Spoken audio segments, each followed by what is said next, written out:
Before we start, I want to mention that the content in these videos and the entirety of my channel are for entertainment purposes only.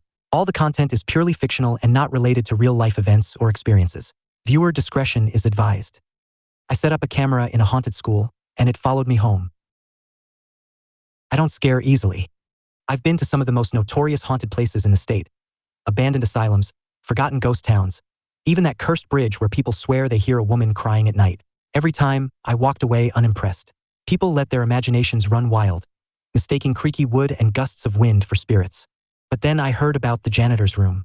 It was one of those urban legends every school has, whispered between students like a warning. Decades ago, a kid got locked inside as part of a dare.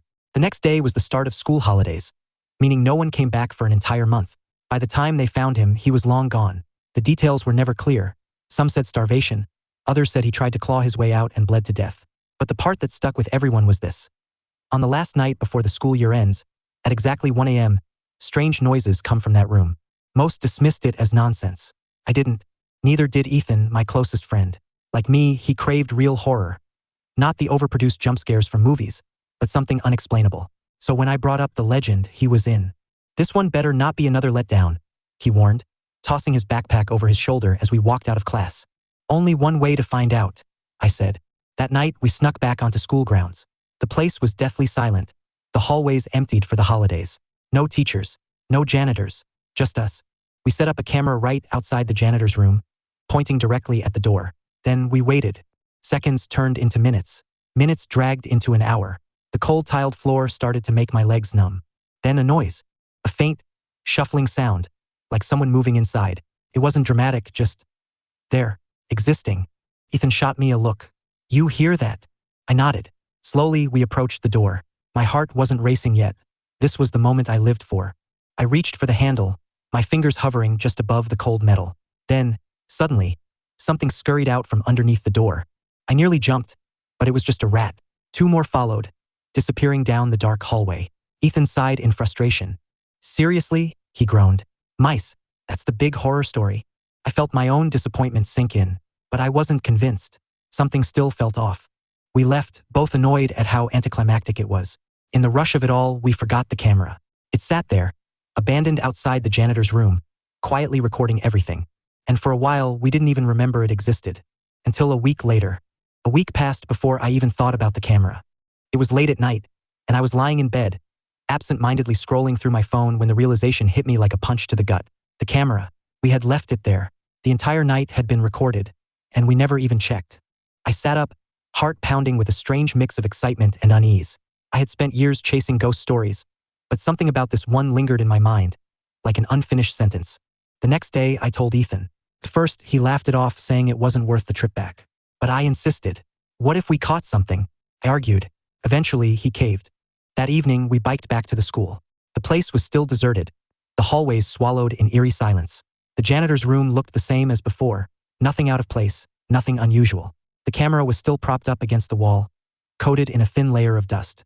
I picked it up, checking the battery. Dead. But the memory card was intact. We didn't bother sticking around. The second we got back to my house, I plugged the card into my laptop, and the footage began to play. At first, it was exactly what I expected. Static hallway shots, dim lighting, and absolutely nothing happening. Hours passed in fast forward, the screen remaining completely still except for the occasional speck of dust floating past the lens. Then, at exactly 1 a.m., something changed. The hallway lights flickered, just once. Barely noticeable. I frowned, rewinding the clip. There it was again. A single flicker, so brief it could have been a power fluctuation.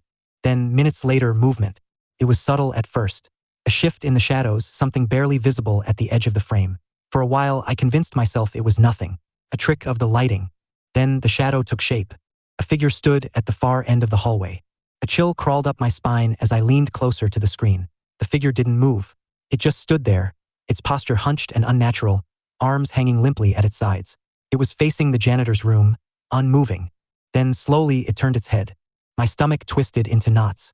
The footage was grainy, but I could still make out the shape of its face or what should have been a face. Something about it was wrong. The proportions didn't look human. The head was stretched too long, the jaw slightly slack, as if it had been unhinged. Then I noticed the clothes, the way it stood, the height. My body tensed. The thing on the screen looked like me. I felt a wave of nausea roll through my stomach. The resemblance wasn't perfect, but it was there, enough to make my skin crawl.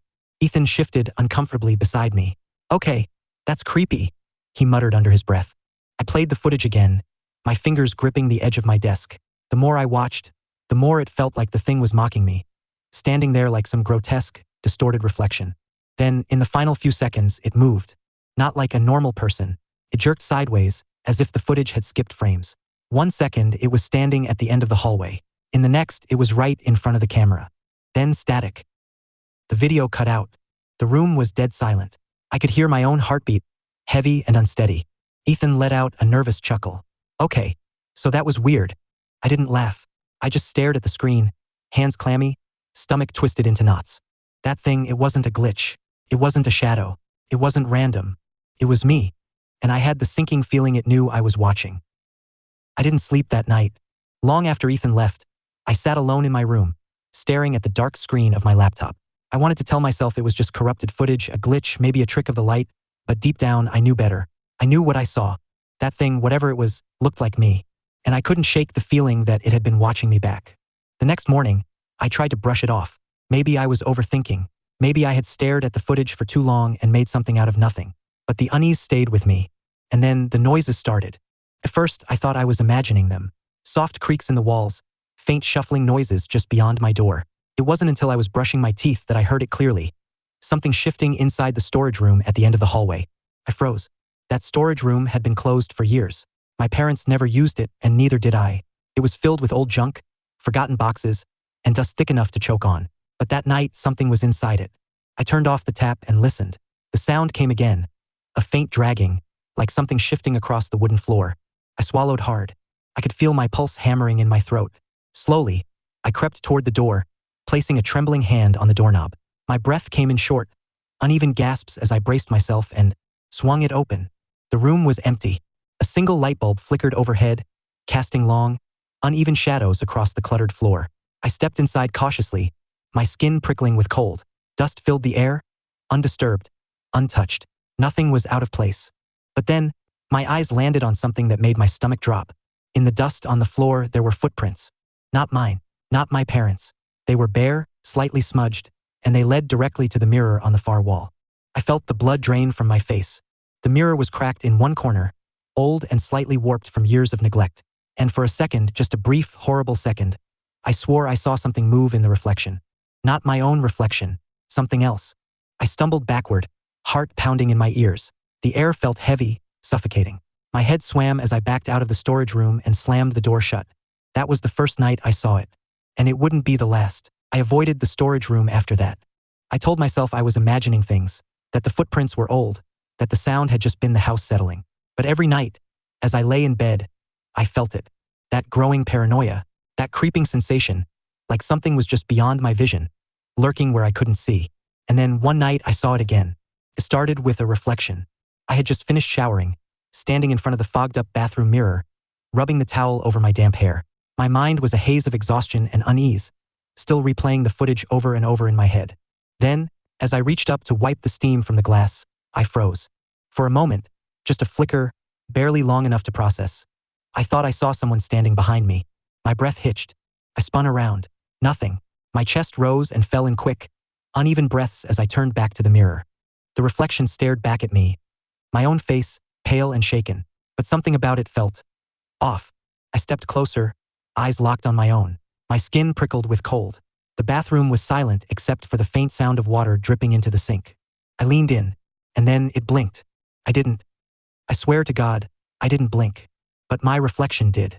I stumbled back, my shoulder hitting the towel rack. My breath came in short, panicked gasps as I stared at the mirror, waiting, watching. But now everything looked normal. I lifted a trembling hand. My reflection copied me, perfectly. My mind was racing. Did I imagine it? Was I just sleep-deprived? Paranoid? I swallowed hard, forcing myself to turn away, to walk out of the bathroom. But even as I crawled into bed, pulling the blanket up to my chin, I couldn't shake the feeling that I had seen something real, that my reflection had moved on its own, and that whatever I had seen in the footage, whatever had been standing in that hallway at school, had followed me home. Sleep became impossible. Every night, I lay awake, staring at the ceiling, ears straining for the slightest sound. Every time I passed a mirror, I moved quicker, refusing to let my eyes linger too long. I couldn't shake the feeling that if I let my guard down for even a second, something would be watching me back. But it wasn't just the mirrors. The noises started getting worse. Soft shuffling outside my bedroom door, the storage room creaking open on its own, the distant sound of breathing when I was completely alone. And then, Ethan stopped answering my texts. At first, I thought he was busy, but a week passed and he barely responded. When I finally called him, he picked up, but he sounded off. "I don't want to talk about it," he said. "Talk about what?" I asked, stomach twisting. A long pause. Then, finally, in a voice so quiet I could barely hear him, he said, "I think I saw it too." Cold washed over me. I sat up in bed, gripping the phone tighter. "What do you mean? Saw what?" "The thing," he whispered. "The thing in the footage. I saw it in my house." My breath caught in my throat. He let out a shaky laugh. "I thought I was losing my mind, man. I still do. I keep seeing it, but only in reflections. In the TV when it's turned off. In my bathroom mirror when I'm brushing my teeth. It's never clear. Just standing there, watching." A cold sweat broke out across my skin. "Ethan?" I said slowly, barely able to get the words out. Does it look like you?" Silence. Then, in a voice so low it was almost a whisper, he said, "No, it looks like you." I felt like I was going to throw up. I ended the call without saying another word. My hands were shaking so badly I nearly dropped my phone. This wasn't just in my head. Ethan had seen it too. And somehow it was following both of us. I didn't leave my room for hours after that call. I sat on my bed, phone gripped in my hands, my mind racing with thoughts I didn't want to entertain. Ethan saw it. He saw my face. But how? How could something be appearing to him looking like me? And worse, what if I had been seeing his reflection all along? The idea made my stomach churn. That night, I decided to do something reckless. Stupid, even. But I couldn't keep living like this, afraid of my own reflection. So, at exactly 1 a.m., I turned my bedroom mirror to face me. My heart pounded as I sat in front of it, forcing myself to look. My own tired, sleep-deprived face stared back. Nothing strange. Nothing unnatural. I swallowed, gripping the edges of my desk. My reflection did the same. I lifted a hand, copied me. I forced myself to breathe, to slow my racing pulse. Maybe I really was imagining it. Maybe. My reflection smiled. My chest seized. I didn't move. I didn't even blink. But my reflection's lips curled, slow and unnatural, stretching into a grin too wide, too wrong to be mine. I choked on my own breath, scrambling back so hard that I knocked over my chair. But my reflection stayed right where it was, grinning, tilting its head slightly, watching me. Then it raised its hand. Not in a mirror image, not mimicking me. It waved. And then the lights went out. The room plunged into total darkness. My breath hitched, panic tightening my throat. I scrambled backward, heart hammering. I reached for my phone, but in the pitch-black room, all I could hear was my own ragged breathing, and something else. A low, distorted whisper. Right behind me. My fingers found the phone, shaking as I turned on the flashlight. The mirror was empty. My reflection was gone. And in the darkness, just beyond the light's reach, something else was standing there. Thanks for watching. If you're interested, I'll be uploading more videos like this in the future. Leave a like and subscribe to my channel so that you won't miss any.